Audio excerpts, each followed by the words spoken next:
and welcome to United Church in Walpole. My name is Reverend Anna Flowers. I'm the pastor of United Church, and I want to welcome you into this time and space of worship together.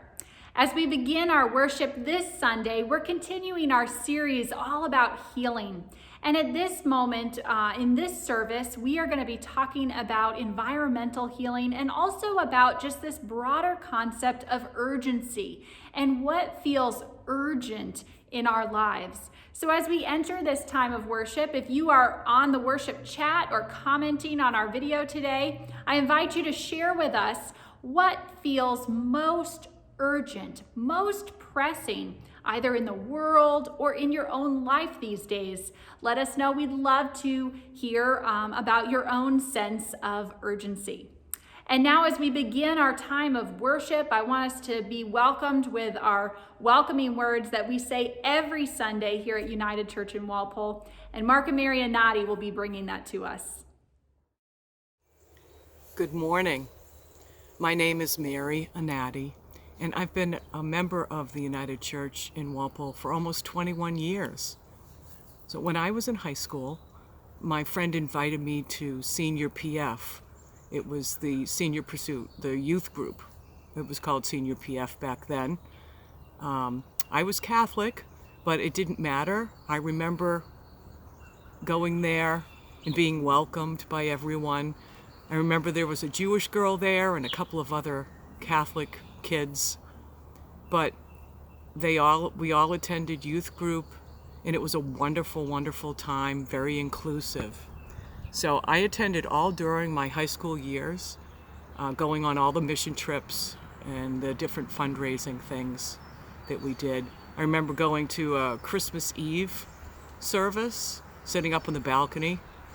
I have many fond memories of those years, and that's just one of the reasons why we chose to attend the United Church in Walpole when we moved here. So to all those people, welcome to the United Church in Walpole. Welcome to all of who have no church home, need strength, want to follow Jesus, have doubts, or do not believe. Welcome to new visitors and old friends. Welcome to grandparents, mothers, fathers, and children. Welcome to single and partnered people. Welcome to people of all colors, cultures, abilities, sexual orientations, and gender expressions.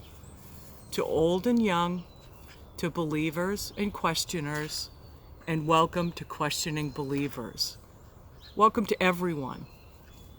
Here at United Church in Walpole, we believe that whoever you are and wherever you are on life's journey, you are welcome here.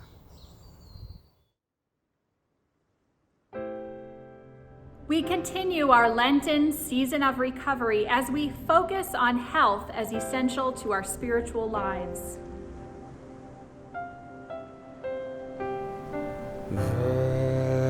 Vessels holy and whole, broken, needing the one open, body and soul, freely come.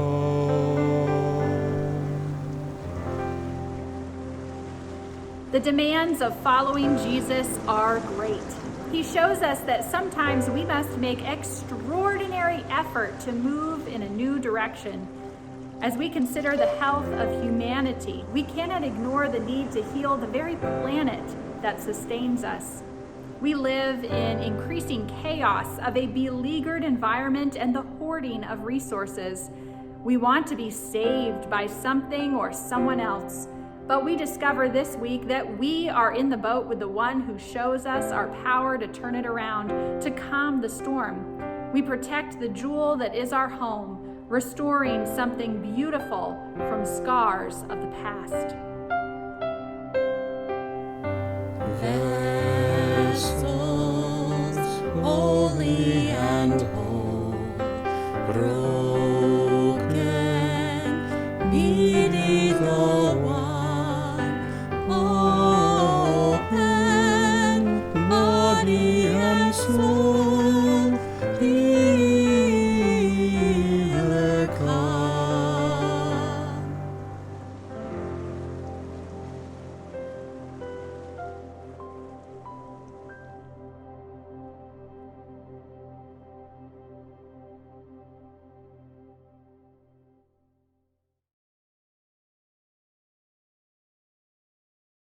Let us acknowledge our need to restore, repair, renew our holy vessels, especially this holy container of life in which we live, this very planet.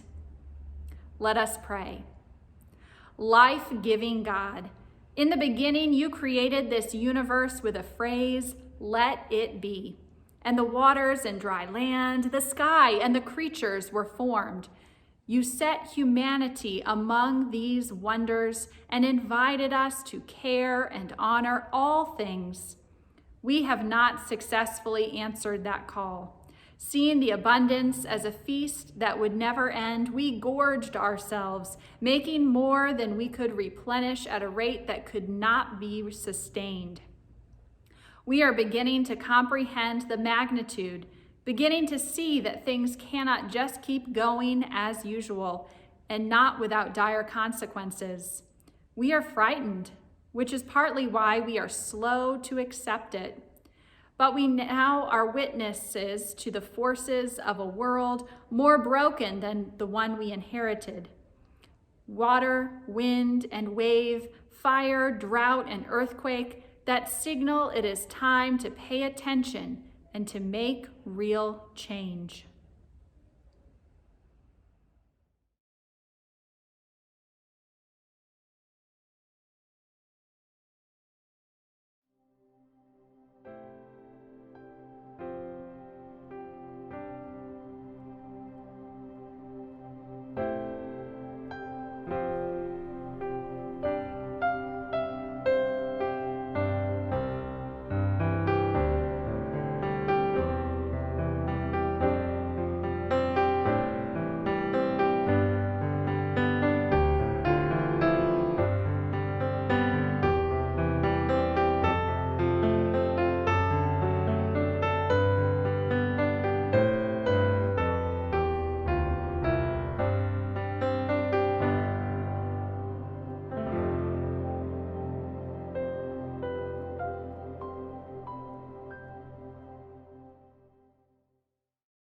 I invite you to imagine a warmth begin to arise within the core of your body, and it may help to keep your eyes closed. This warm light is deep within you, a flame always there and ready when you need it.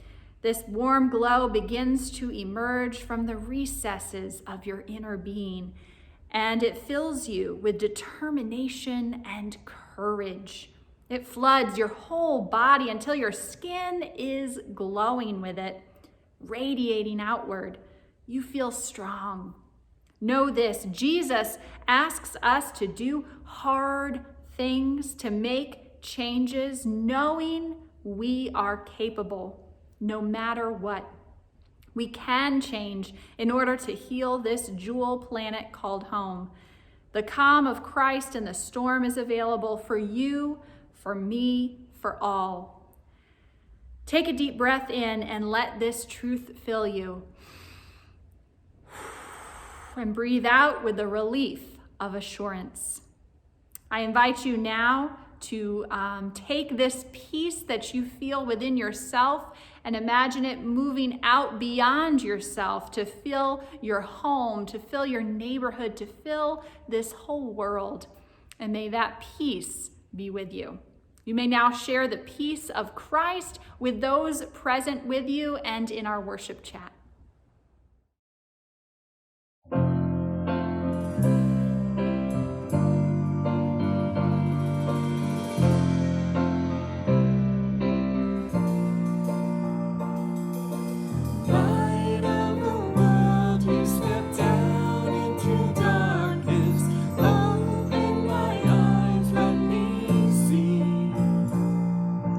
Beauty that made his heart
Here I am to say that you're my God. You're altogether lovely, altogether worthy, altogether wonderful to me.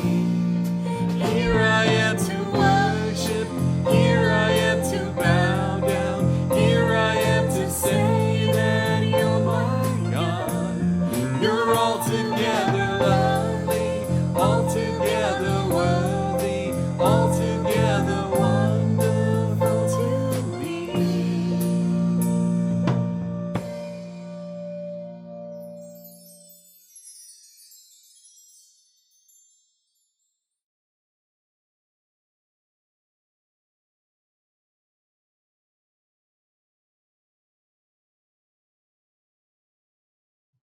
Good morning, church family. On behalf of all of the youth, I'd like to extend a nice warm welcome to everyone. This Sunday, during Virtual Sunday School, Fun Day School, we continue discussing our stories of the season, but we focused on the story of Jesus in the Garden of Gethsemane. We talked about the major themes like praying to God and then being at a point in your request, in your conversations with God, where you surrender to the will of God, understanding that your Heavenly Father knows the best route for you.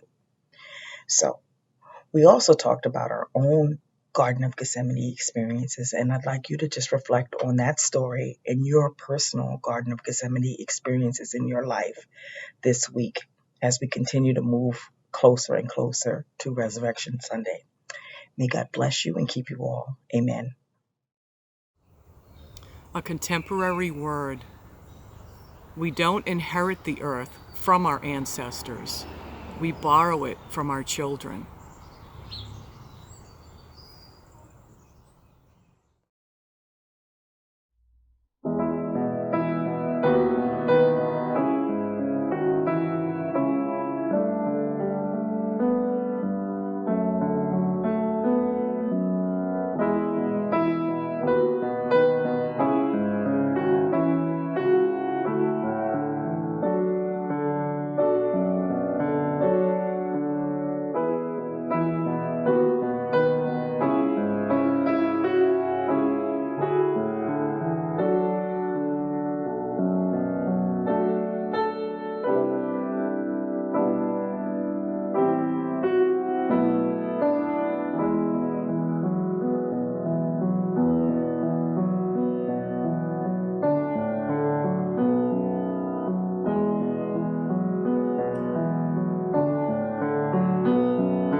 And now an ancient word from the Gospel of Matthew chapter 8 verses 18 through 27. Now, when Jesus saw great crowds around him, he gave orders to go over to the other side.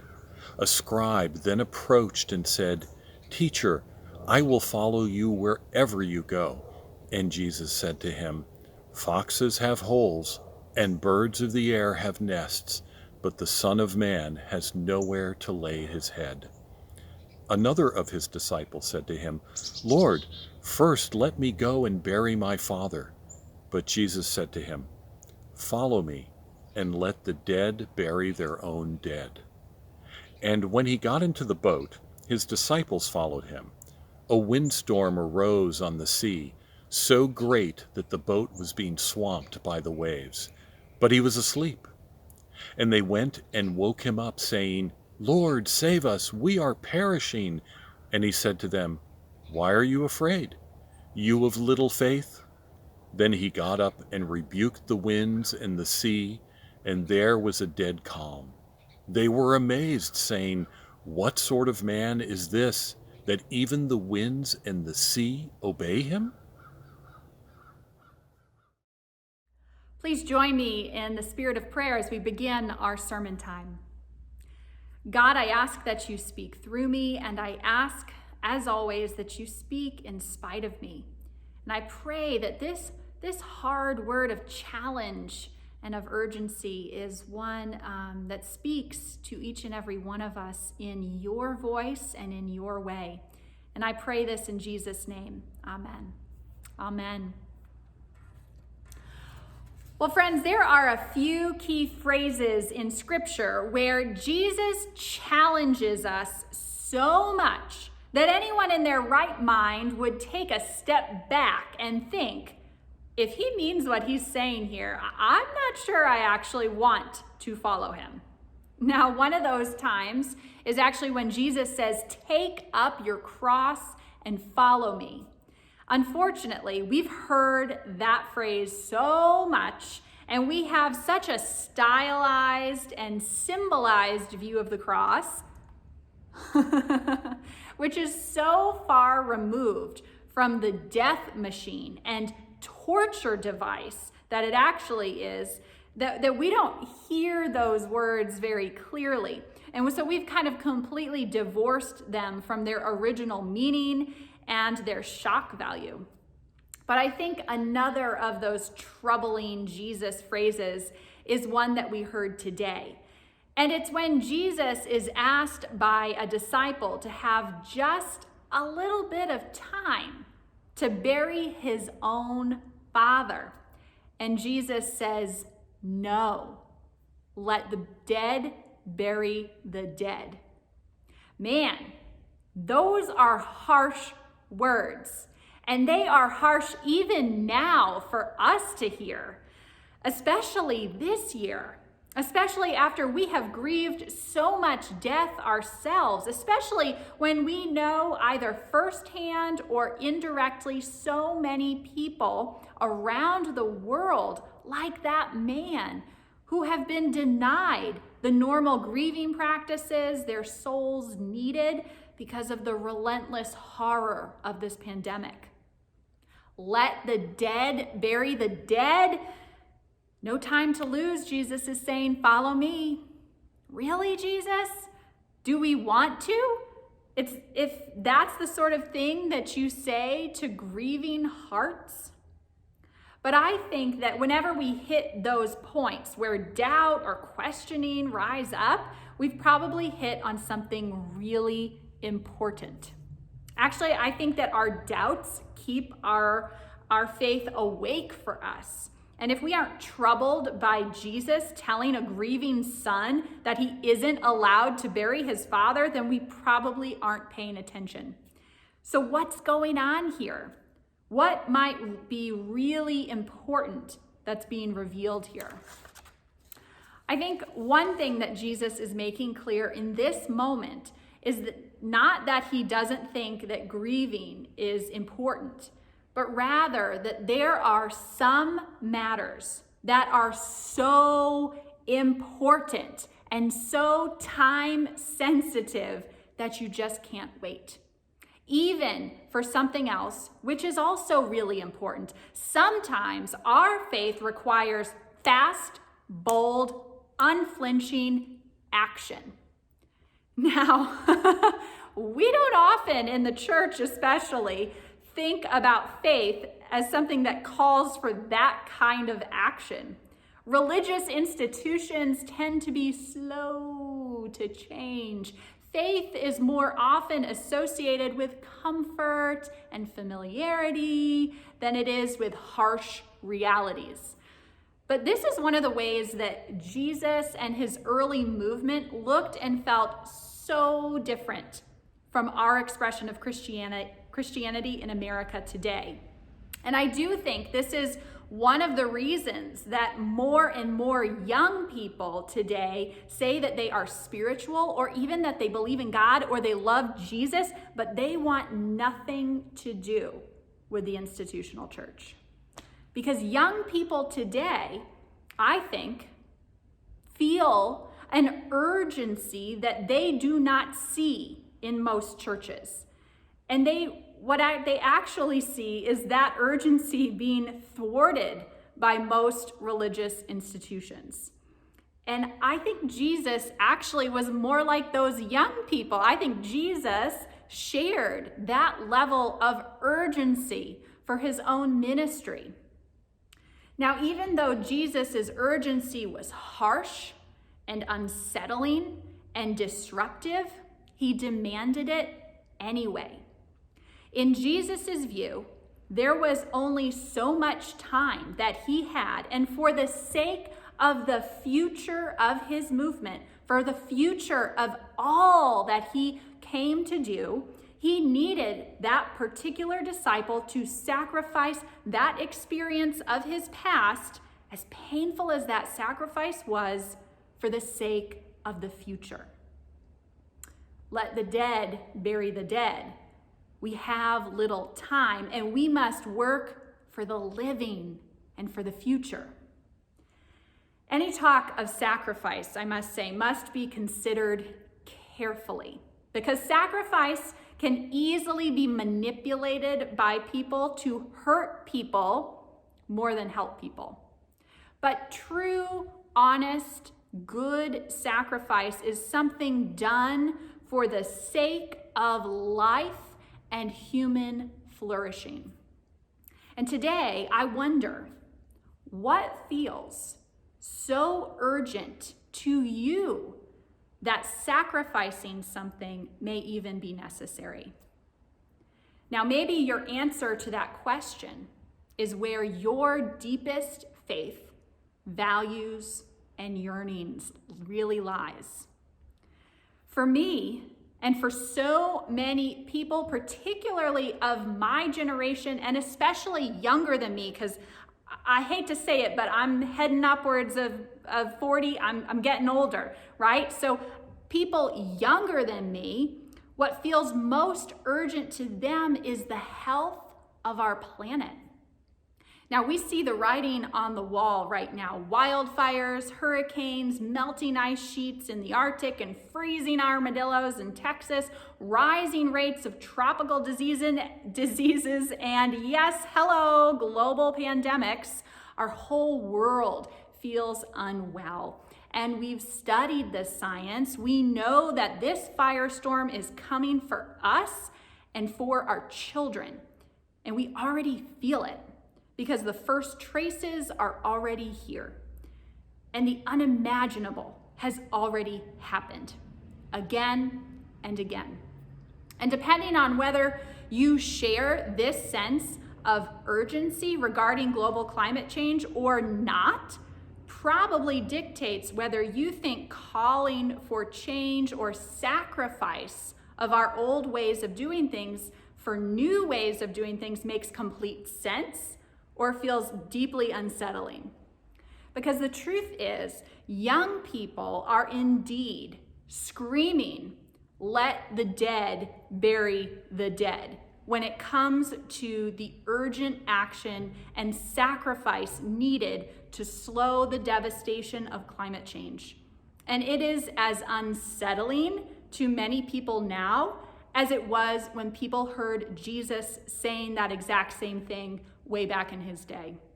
There's probably no more recognized voice for urgency on climate change right now than Greta Tunberg. And I want to share a bit of her urgent message that you can just hear in her young voice. And I want us to listen to that now.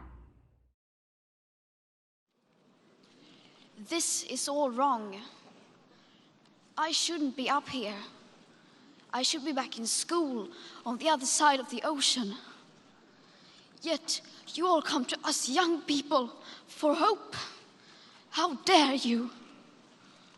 You have stolen my dreams and my childhood with your empty words, and yet I'm one of the lucky ones. People are suffering. People are dying. Entire ecosystems are collapsing. We are in the beginning of a mass extinction, and all you can talk about is money and fairy tales of eternal economic growth. How dare you?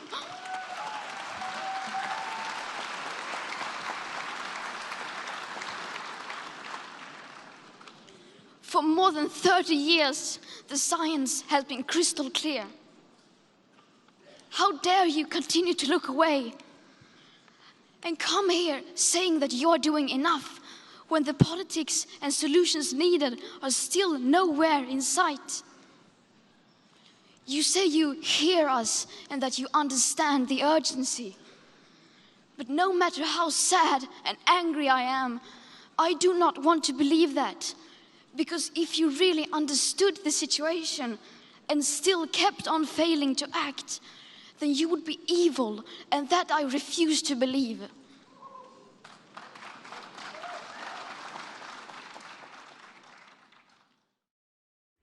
Sometimes the magnitude of what is happening now and what we know is coming down the road can make us feel so overwhelmed that we feel paralyzed and helpless.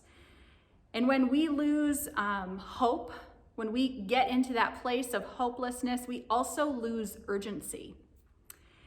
And when Jesus said, "Let the dead bury the dead," he wasn't teaching us to give up.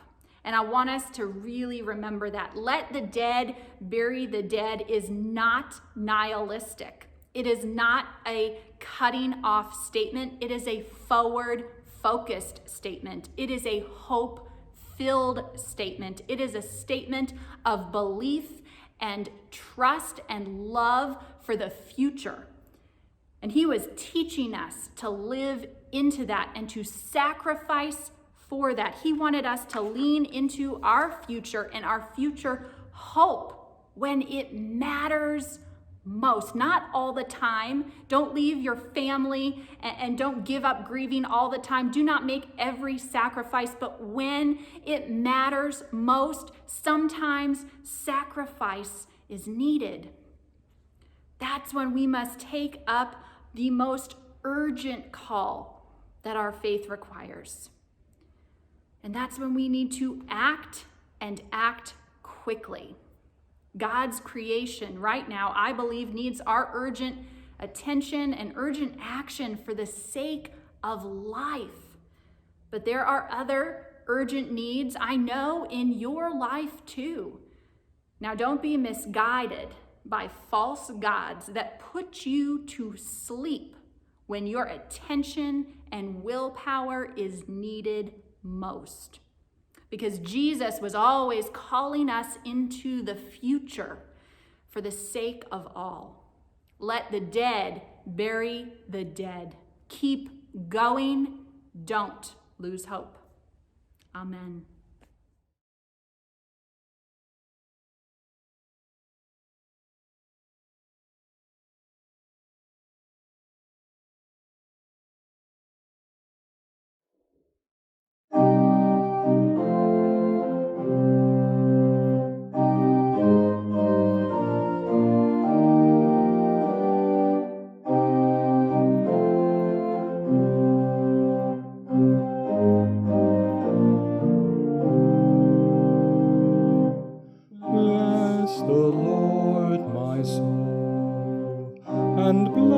God's holy name.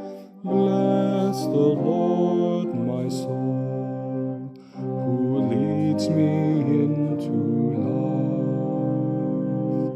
Bless the Lord, my soul, and bless God's holy name. Bless the Lord, my soul, who leads me into love. Bless the Lord, my soul, and bless God's holy name.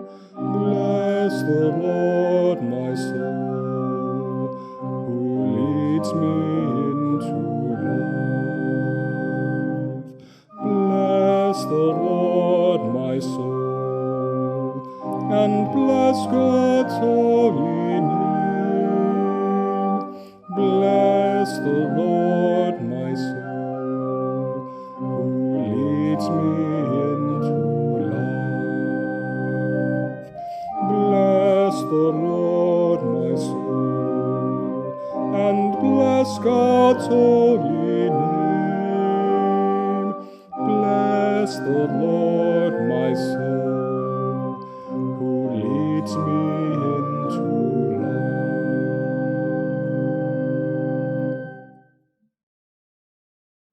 Healer of our every ill, especially our fractured creation, we come before you to make our petitions known. Hear our cries for healing of body, mind, and spirit. We know that already you are at work among us, showing us the way to recovery from the toxicities and grief of our time. You remind us that you are in the boat with us in the midst of difficult times, and we give thanks for this path of following you, even when you call us to cross over from one way of life to another. We pray especially for all who are impacted most by dwindling resources. We pray that we will continue to learn and see and know how our actions affect others, not just ourselves. We give thanks for the wake-up calls that our young people are sounding, and we pray for the fortitude to move this journey forward alongside them. We give thanks for the courage of activists and educators who help us wake up to this storm and see that we have it within our power to calm that storm, to restore the earth's wholeness. We ask for courage and encouragement to reevaluate how we as a church can join this effort now and into the future. We pray this day for especially Laura, Moira, Deirdre, Jeanette, Giselda, Rosella, Steve, Ray, Beverly, the family of her brother Henry, Rick, Roberta, Evelyn, Mona, Amelia, Isra, Michael, the O'Neill family, Bob, Martha, Norma, Lenny, Tom, Dot, John, Judy, Renee, Jamie, and Judy. And now we join together in the prayer that Jesus taught us. Our Father, who art in heaven, hallowed be thy name. Thy kingdom come, thy will be done, on earth as it is in heaven. Give us this day our daily bread, and forgive us our debts as we forgive our debtors. And lead us not into temptation, but deliver us from evil. For thine is the kingdom, and the power, and the glory forever and ever. Amen. Amen.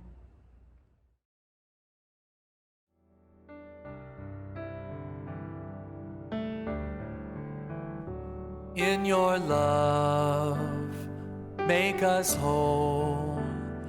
May we rest in your compassion. Calm the lost, weary soul.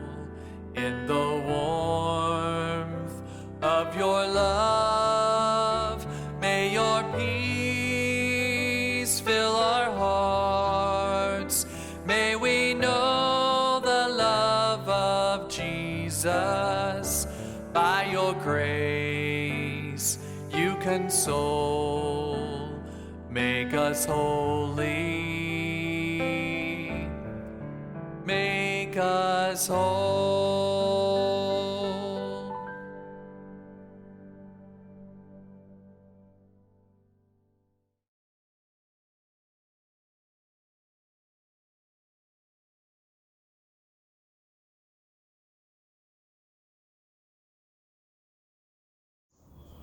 Being connected to the earth and all the creatures in it makes me feel closer to God. I appreciate nature and how it perseveres. It continues on regardless of what is happening in our personal lives. Tending the soil, planting the seeds, pulling the weeds, and loving the earth. In return, Mother Nature gives us food to share with others, like the food pantry or the Breaking Bread community meals. At United Church, our giving garden in the back field is a great example of how we give back to the community. I now invite you to give. Our morning's offering will now be given and gratefully received.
God, may these offerings be used to help us live in right relationship with all your beautiful creation.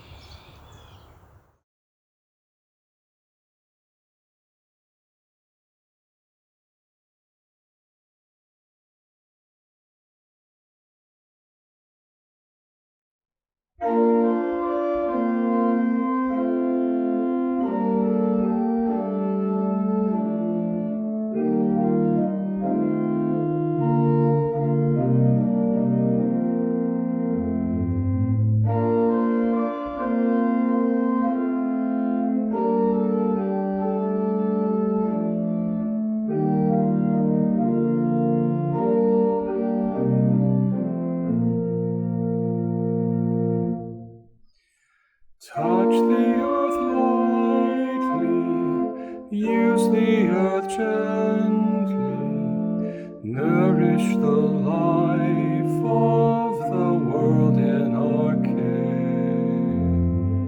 Gift of great wonder, ours to surrender, trust for the children tomorrow will bear.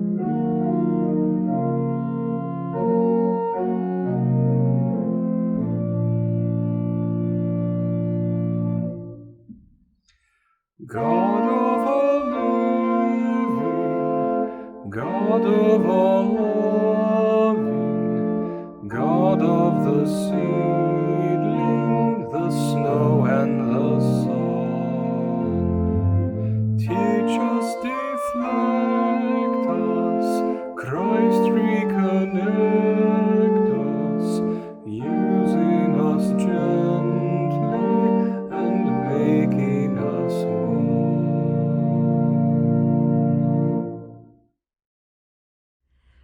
week, the reaction of the crowd in the story is amazement at Jesus's connection to the cosmic forces of wind and wave.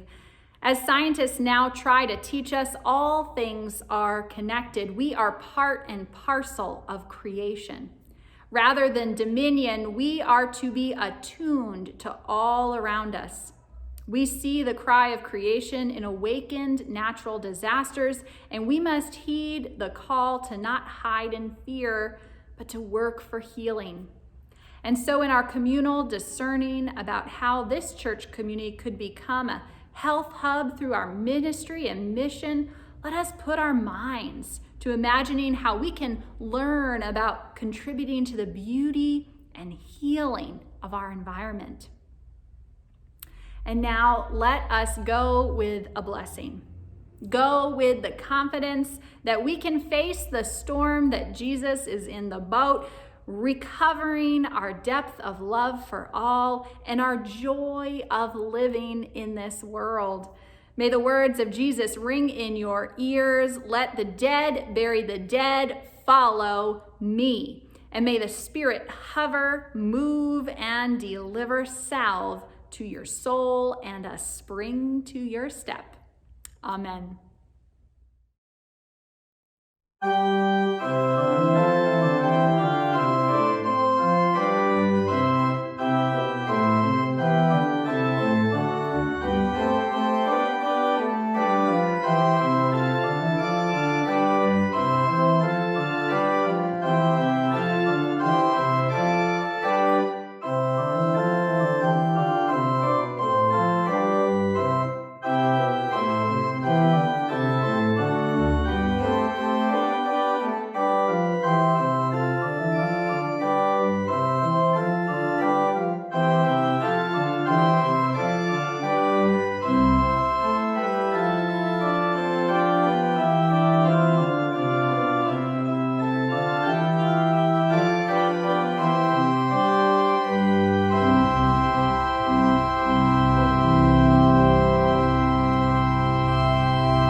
Hi, church friends. My name is Laura Parsons. As the clerk of the United Church in Walpole, I am here today to read the warrant for a special congregational meeting to be held March 28, 2021. Article 1, to vote on the slate for the board as proposed by the nominating committee. Proposed board slate is as follows. 3-year term, Alyssa Adriani, Ryan Bringhurst, Heidi Groff. 2-year term, Beth Muccini, Deb Schollenthaler. 1-year term, Dan Lupfer, Brad Parsons. Article 2, to take action on any other matters that legally may come before the meeting. Laura Parsons, clerk. Time to be held at 11 a.m. following the 10 a.m. Sunday service on March 28, 2021. Location will be a Zoom meeting. Information on how to connect can be found in email communication from the church and also under the announcement tab on the church website. Thank you.